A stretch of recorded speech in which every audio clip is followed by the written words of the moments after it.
अमित ने बताया कि भाई पहला इंसिडेंट जो आज आपको मैं बताने वाला हूँ ये 2010 का है। मेरी ही एक रिलेटिव के साथ ही हुआ। अमित जो है ये यूपी के रहने वाले हैं और आधी फैमिली इनकी दिल्ली में बसी हुई है और आधी फैमिली उत्तराखंड में बसी हुई है।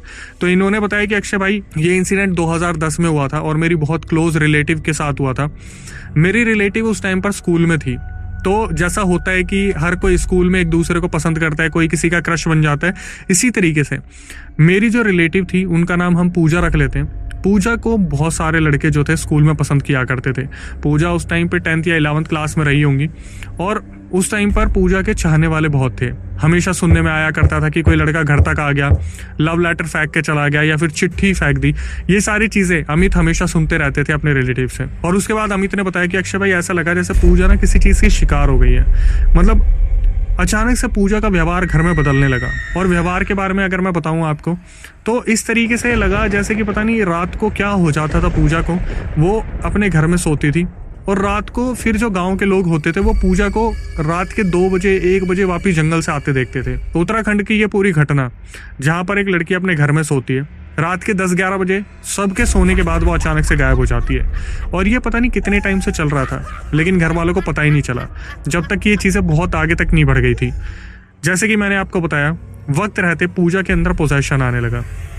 और पोजेशन जिस तरीके से आता था, एक मेल स्पिरिट आती थी, कोई एक मेल गोस्ट, एक आदमी का भूत प्रेत पिशाच पता नहीं वो क्या था, और हमेशा एक ही चीज़ बोलता कि मैं पूजा से बहुत प्यार करता हूँ, मैं पूजा को लेके जाऊँगा, मैं पूजा को नहीं छोड़ूंगा। और सारे घर वाले बहुत ज़्यादा हैरान थे क्योंकि किसी को भी इस चीज़ के बारे में पता नहीं चल रहा था कि एक्चुअली में घर में हो क्या रहा है। लेकिन एक चीज़ जो आपको भी बहुत ध्यान रखना है इस चीज़ का कि जब भी पूजा को किसी तांत्रिक को या फिर किसी पंडित को दिखाने के लिए लेके जाते थे या मौलवी या मौलाना किसी के पास भी लेके जाते थे, तो पूजा अपने टाइम में इतनी सुंदर थी 2010 में कि जो पंडित पुजारी मौलवी मौलाना थे वो पूजा पर बुरी तरीके से फिदा हो जाते थे। एक बारी की बात मैं आपको बताता हूँ। पूजा की फैमिली उत्तराखंड से किसी को दिखाने लेके गई पूजा को, तो वहाँ जो तांत्रिक अंदर बैठा था उसने अचानक से सारे घर वालों को बोला कि देखो मुझे कुछ क्रिया करनी होगी, उसमें पैसे तो नहीं लगेंगे, लेकिन पूजा को छोड़ के आप सब बाहर चले जाइए क्योंकि ऐसा हो सकता है कि क्रिया के दौरान पूजा बहुत ज़्यादा एग्रेसिव हो जाए जिस वजह से पूजा यहाँ पे बहुत नुकसान कर सकती है। इसके बाद क्या हुआ, घर वालों ने उन तांत्रिक के ऊपर भरोसा करा और घर वाले सारे बाहर चले गए। तो वो जो तांत्रिक वहाँ बैठे थे उन्होंने क्या करा, इस चीज़ को समझा कि अब मेरे आसपास कोई भी नहीं है और पूजा पर गलत नज़र डाली और गलत तरीके से छूने की कोशिश की। जैसे कि आपको पता है कि उत्तराखंड में हर किसी के घर में देवी देवता आते हैं। उस टाइम पर क्या हुआ, पूजा के अंदर अचानक से उनके कुल देवी देवता आ गए। पूजा चिल्लाना शुरू करती है और उस तांत्रिक छाती पे बैठ के बोलना शुरू करते हैं कि तू इस लड़की का कुछ नहीं कर सकता जब तक हम इसके साथ हैं। हाँ, हम मानते हैं कि कोई ऊपरी शक्ति इसके ऊपर आई है, लेकिन इसका मतलब ये नहीं है कि तू इसका फायदा उठा सकता है। वहां पर क्या हुआ, इस चीज के बारे में फैमिली को पता चला, फैमिली अंदर आती है और तांत्रिक को बहुत पीटा गया। उस टाइम पर तांत्रिक ने बताया कि मुझे पता नहीं क्या हो गया था, मुझे ऐसा लगा जैसे उस स्पिरिट ने, जो मेल स्पिरिट थी, उसने मुझे वशीकरण कर लिया। लेकिन साफ पता चल रहा था वो जो तांत्रिक था मे भी शायद वो पूजा को गलत नज़र से देख रहा था, तो उस तांत्रिक को बहुत पीटा और पूजा को वहां से लेके चले गए और एक बाबा जी को दिखाया। वो जो बाबा जी थे वो उत्तराखंड में काफ़ी जाने माने थे। उन्होंने क्या किया, पूजा पाठ की और एक धागा दे दिया और ये चीज़ बोली गई थी कि इस धागे को शादी से पहले उतार देना, मतलब फेरे लेने से पहले उतार देना। लेकिन शादी का वक्त आप जानते हैं एक ऐसा वक्त होता है जहाँ पर घर वाले इन सब चीज़ों के बारे में भूल जाते हैं। वही हुआ कि उस धागे को नहीं उतारा गया जिस वजह से वो जो एंटिटी थी उसके फेरे पूजा के साथ हो गए। अब हुआ क्या, घर वालों को इस चीज़ के ऊपर ध्यान नहीं था और इन सब चीज़ों को बीते हुए आई थिंक 2-4 साल हो गए थे जब ये धागा बंधा था। पूजा अपनी लाइफ में बिल्कुल सेटल्ड हो गई थी। लेकिन शादी के बाद क्या हुआ, पूजा अपने हस्बैंड के साथ उत्तराखंड में ही रहती थी। उत्तराखंड की मैं उस जगह का नाम नहीं ले सकता, काफ़ी फेमस जगह है वो और हो सकता है उससे किसी की भी आइडेंटिटी रिवील हो जाए। लेकिन अमित ने बताया कि भाई जो पूजा अपने हस्बैंड के साथ रहती थी, अचानक से फिर दोबारा उनके अंदर वो सारे लक्षण आने शुरू हो गए। मतलब अपने हस्बैंड के साथ वो सोती और अचानक से रात के 11-12 बजे वो गायब हो जाती, रात के 2 बजे वो आती। इसी तरीके से 1-1.5 महीने सब कुछ चलता रहा। इसके बाद क्या हुआ, उनके हस्बैंड ने एक दिन पूजा को जाते हुए देख लिया और पूजा का पीछा करा, तो पूजा पता नहीं जंगल में कहाँ गायब हो गई और फिर अपने पति के घर पहुँचने से पहले पूजा घर भी पहुँच गई। अब रात को ही पूजा और उनके हस्बैंड के बीच में लड़ाई हुई और काफ़ी जैसे एक बहसाबासी होती है, उस बहसाबासी को सुनने के बाद जो सास ससुर थे वो भी आ गए, जो भाई बहन थे वो भी आ गए और सबके सामने पूजा को बहुत इंसल्ट फील करवाया गया। तो फाइनली क्या हुआ, पूजा के घर वालों को बुलाया गया और फिर बताया गया कि आपकी लड़की का अफेयर चल रहा है, रात को पता नहीं वो कहाँ चली जाती है, लोग भी कंप्लेंट करते हैं और हमारे बेटे ने उसे जाते आते देखा भी है। अचानक से पूजा के पापा मम्मी को याद आता है कि ये तो 2-3 साल पहले जो पोजेशन हुआ था वही सारे लक्षण वापिस आ रहे हैं। तो घर वालों में आपस में बात होती है और फिर पूजा के घर वाले इस चीज़ को क्लियरिफाई करते हैं कि देखिए, लड़की के अंदर कोई ऐसी चीज़ नहीं है कि उसका अफेयर बाहर चल रहा है। एक्चुअली में हमें इस धागे को उतारने को बोला गया था और हमारे दिमाग से वो बात निकल गई, तो पक्का इसी चीज़ की कोई ना कोई दिक्कत रही होगी। अब जब ये चीज़ पता चलती है पूजा के हस्बैंड को तो वो काफ़ी परेशान हो जाते हैं। हालांकि वो पूजा से बहुत प्यार करते थे। दिन में पूजा जितनी अच्छी रहती थी, शाम को वो उतनी ही ज़्यादा पोजेस हो जाती थी। अब जैसे ही ये चीज़ रिवील हुई, ऐसा लगा जैसे वो एंटिटी पूजा के ऊपर बहुत ज़्यादा हावी पड़ गई थी। अब आए दिन कुछ ना कुछ ऐसा होता। पूजा रात को उठती, बाहर जाने का ट्राई करती जंगल की तरफ, लेकिन इन सब चीज़ों में होता क्या था, जो उनके हस्बैंड थे वो उन्हें रोक लेते। और इसी ड्यूरेशन में एक हरकत और भी हुई।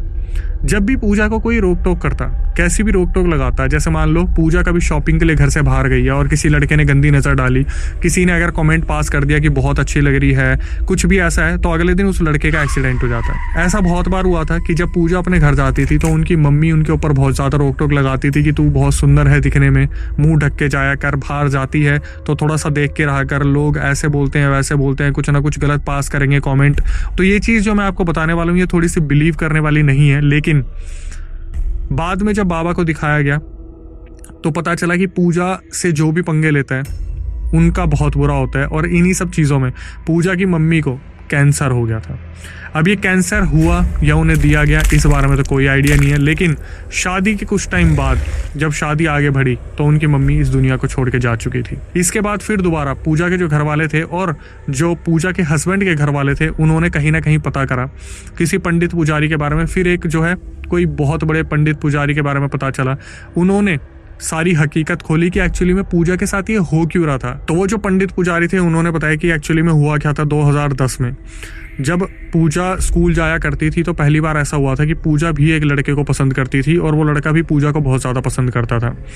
एक दिन जब ये अपने 10th 11th क्लास में थे, खेलते कूदते स्कूल से वापस आ रहे थे, छुट्टी हो गई थी, वो जो लड़का था वो जैसे गैंग लीडर होते हैं ना कि बहुत सारे लड़कों के ग्रुप में कोई एक ऐसा लीडर होता है जो सबको कंट्रोल कर रहा होता है, तो वो सबसे आगे आगे चल रहा था और जैसे पीछे मुड़ के अपने दोस्तों से बात करता करता वो आ रहा था। हाथ में शायद बास्केटबॉल या वॉलीबॉल थी उसके।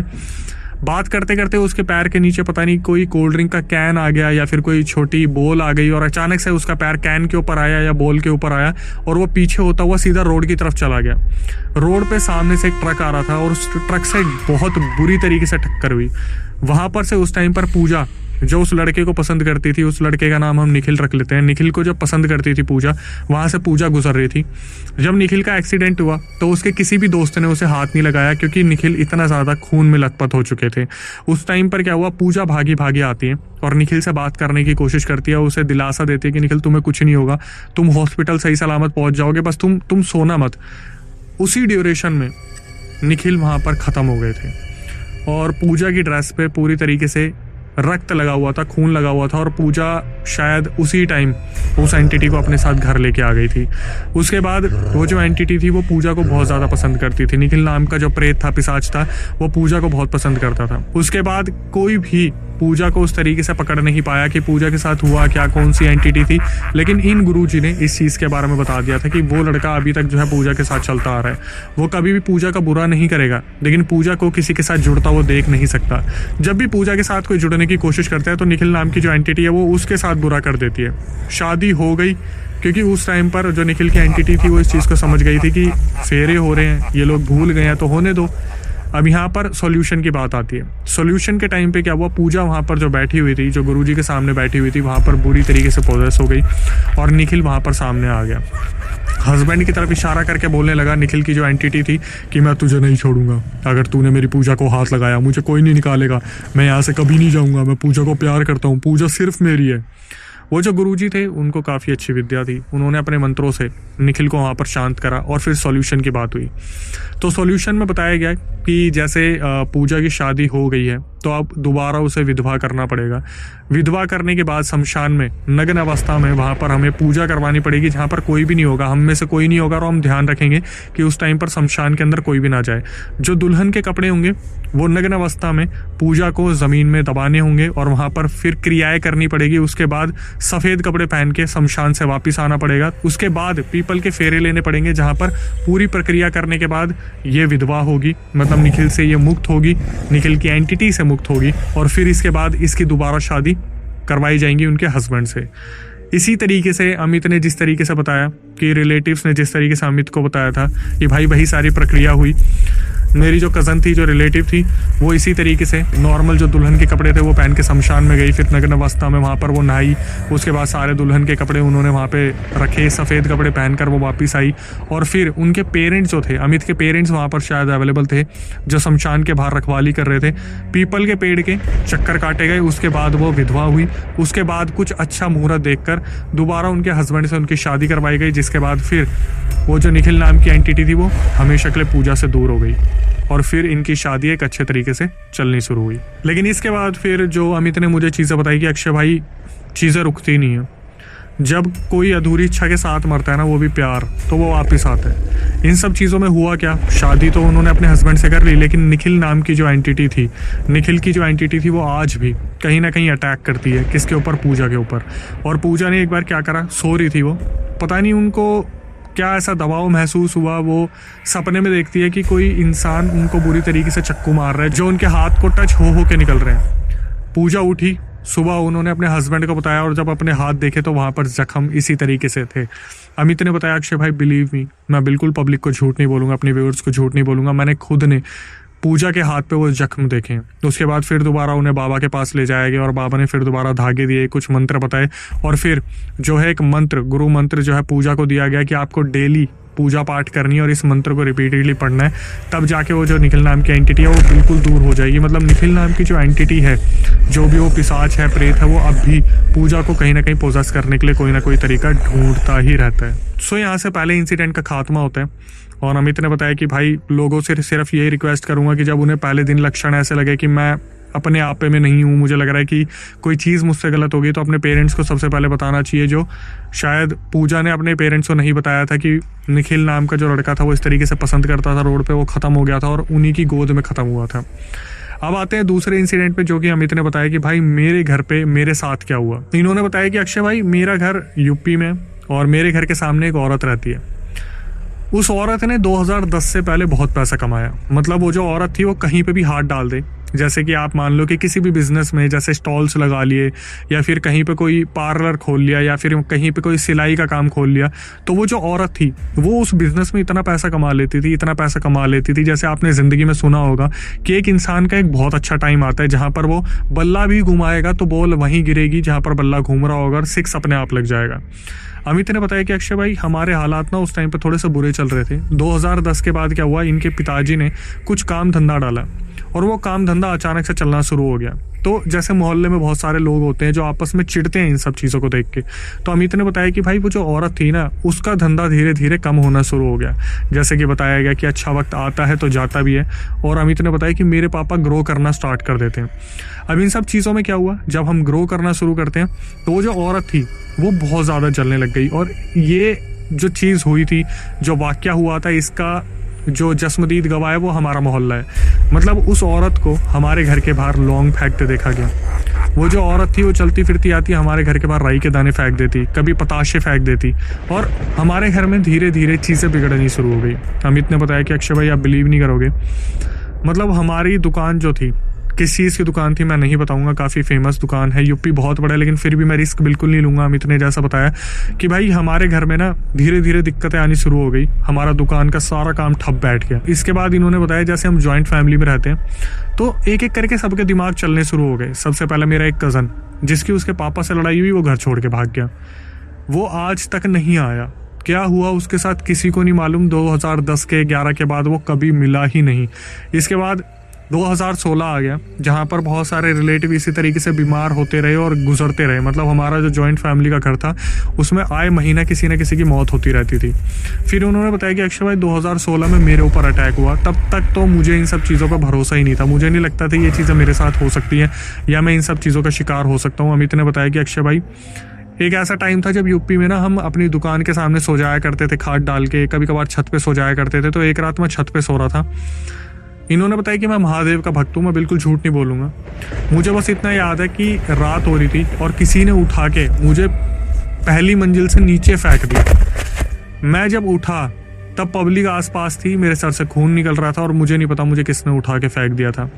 जब मेरे पापा ने मुझसे पूछा तो मैंने उन्हें बताया कि बस मुझे इतना महसूस होता है कि मैं दुकान के सामने जब सोता था तो मुझे महसूस होता था पिछले कुछ दिनों में जैसे मेरे आगे पीछे से कोई निकल रहा है या फिर मेरे पैर को कोई उठा के फेंक रहा है या फिर मेरी चेस्ट पे बहुत ज़्यादा कोई वजन बढ़ा रहा है। लेकिन आज ये अमित के साथ होने वाला था। अमित को कुछ भी इस बारे में आइडिया नहीं था। इसके बाद फिर दोबारा अमित ने बताया कि अक्षय भाई वो जो औरत थी उसने अपने डबल बिल्डिंग स्टोरीज बनानी शुरू कर दी। मतलब फिर दोबारा उसका सब कुछ सही चलने लग गया और हमारा धीरे धीरे खराब होना स्टार्ट हो गया।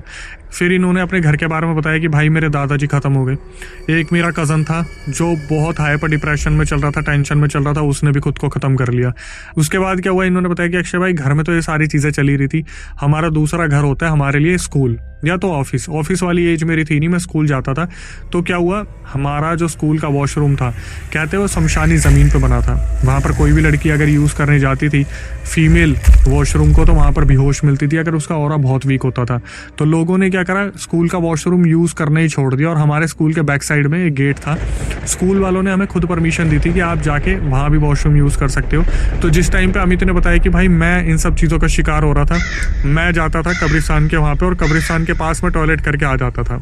उस टाइम पे इन्हें नहीं पता था मुस्लिम्स वहाँ पर जो है लोगों को गाड़ा करते थे, दफनाया करते थे और धीरे धीरे वहाँ से भी स्पिरिट्स वगैरह आनी शुरू हो गई। और एक दिन इन्होंने घबराते हुए अपने मम्मी पापा को बताया कि मम्मी पापा मेरे साथ ऐसा ऐसा हो रहा है। इनके मम्मी पापा इन्हें एक सिद्ध गुरुजी के पास लेके गए और सिद्ध गुरुजी ने साफ बता दिया कि आपके घर के सामने कोई औरत है जो आपके ऊपर ब्लैक मैजिक कर रही है।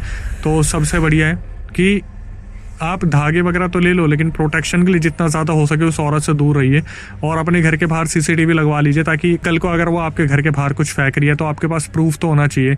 इन्होंने सीसीटीवी लगवा लिया तो उसके बाद सारी चीज़ें धीरे धीरे कम होना शुरू हो गई। लेकिन अमित ने बताया कि भाई मेरे अंदर एक चीज़ जो है पनपती चली गई कि जब मैंने धागे वगैरह बंधवा लिए ना अपने हाथ में, उसके बाद जब भी ठंड का सीज़न आता था मैं पोजेस हो जाता था। तो मेरे लिए जो पंडित जी ने सोल्यूशन बताया, आप ऐसा सोल्यूशन कहीं भी नहीं सुन सकते। पंडित जी ने जो थे, जो सिद्ध गुरुजी थे, उन्होंने बताया कि सर्दियों के टाइम पे इसे यहाँ से बाहर भेज दो। तो सर्दियों के टाइम पे या तो मैं महाराष्ट्र चला जाता हूँ, रिलेटिव्स के पास चला जाता हूँ, लेकिन सर्दियाँ अपनी मैं यूपी दिल्ली कहीं नहीं बिता सकता जहाँ ज़्यादा ठंड पड़ती है, क्योंकि ठंड के टाइम पे मैं पता नहीं किस तरीके से पोजेस हो जाता हूँ। ये कुछ इस तरीके की बीमारी अमित ने बताई जिसका तो मैं भी सोल्यूशन नहीं समझ सकता कि क्या है कि किसी को सीजन के हिसाब से पोजेशन आ रहा है। यहाँ पर आके दूसरा इंसिडेंट भी खत्म हो जाता है और अमित ने बताया कि अक्षय भाई मैं सिर्फ जनता को ये समझाना चाहूँगा, बताना चाहूँगा, सिखाने की कोशिश करूँगा कि भाई प्लीज़ आपको थोड़ा संभल के रहने की ज़रूरत है। अगर आपको ऐसा लग रहा है कि आपके घर के बाहर कुछ मिल रहा है जो पड़ा हुआ है, जो बड़ा ही वियर्ड है दिखने में, लौंग, पतासे और ये सब कुछ, तो आपको बहुत जल्द किसी को कांटेक्ट करना चाहिए।